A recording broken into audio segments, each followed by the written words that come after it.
বিজেপির দলীয় পতাকা টানানোকে ঘিরে এবার দেখা গেল উত্তেজনা ছড়িয়ে পড়েছে হারোয়ার বিজেপি এবং তৃণমূলের সংঘর্ষে আহত হয়েছে পাঁচজন বিজেপি কর্মীদের রাস্তায় ফেলে মারধরের অভিযোগ উঠল। সেই ছবি আপনাদের দেখাচ্ছি।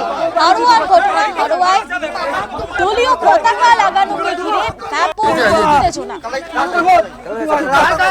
বিজেপি কর্মীদের রাস্তায় ফেলে মারধরের অভিযোগ, সেই ছবি আপনারা দেখছেন। তৃণমূলের কি অভিযোগ শুনবো।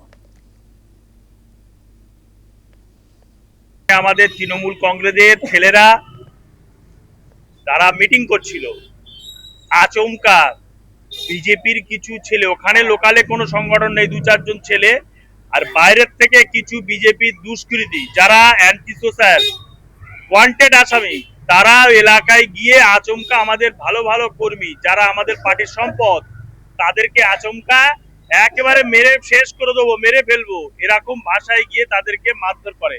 তার মধ্যে দু তিনজন ছেলে পালিয়ে গিয়েছে, তাদের কিছু ইনজিওর্ড হয়েছে অল্প, আর ভেরি ইনজিওর্ড যার পাথর দিয়ে মাথায় মেরেছে আমাদের এই ছেলেটা শঙ্করের, এবং আরো দু তিনজন ভালোভাবে ইনজিওর্ড হয়েছে।